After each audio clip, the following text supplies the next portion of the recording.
So, according to a leading abortion activist, apparently abortion is part of God's plan for people.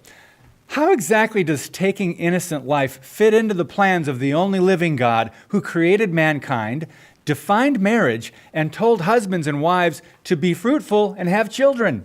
Hear from the founder of the Oprah-approved Shout Your Abortion movement next.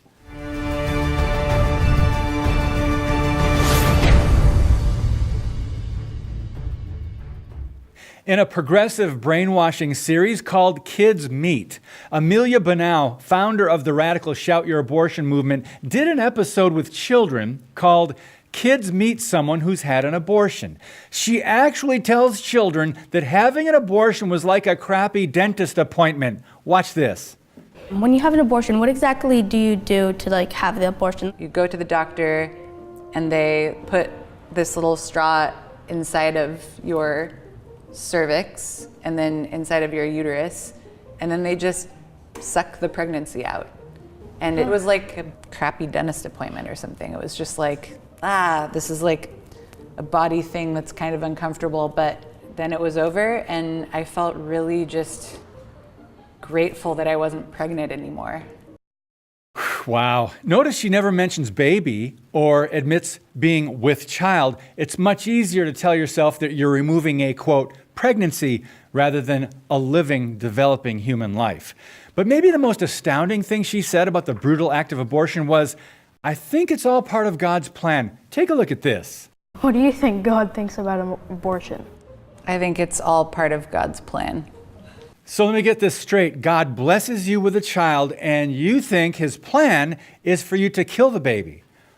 Wow, we seldom hear an extremely important part of this discussion, the trauma of abortion. It often causes years of emotional pain, torment, and anguish for women. And as many as 91% of all abortions cause severe psychological problems, both immediate and long-term, according to reports by the Alan Guttmacher Institute. Sadly, one of the most influential people in our nation, Oprah Winfrey, has endorsed this life-ending procedure that is decimating the African American community. Check out the studies. I reported on the pro-choice Women's March a year ago, and sadly, if you're any combination of Christian, conservative, pro-life, or Republican, the leftist women's movement wants nothing to do with you. Excluded from this crucial conversation are countless thousands of courageous women who are silent no more, admitting they made the wrong choice, and they speak out publicly about their abortions and the heartbreaking regret they've had to live with as a result. Now, some of the verifiable symptoms a woman may experience following an abortion include alcohol or drug use, denial or repression, eating disorders, feelings of helplessness, flashbacks, grief or guilt, nightmares about a baby crying, regret, self-destructive behavior, and suicidal thoughts or attempts. Now, I've heard many women say their abortion was the biggest mistake of their life.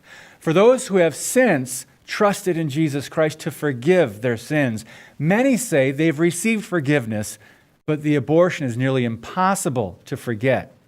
Amelia Banau even announced on Twitter, Shout Your Abortion will be releasing a children's book next year. Wait a minute, a children's book? Ironic, isn't it? But abortion activists and radical feminists keep taking it a step further. Did you hear? Planned Parenthood is putting up billboards promoting abortion pride. I wish I were kidding, but when you have a seared conscience, you have no shame. Yes, they need prayer. Too many Christians, however, have become apathetic or desensitized about this evil practice, which is why we must keep raising awareness about it. Will you help promote life? I'm David Fiorazo. God bless you, and keep speaking the truth about things that matter.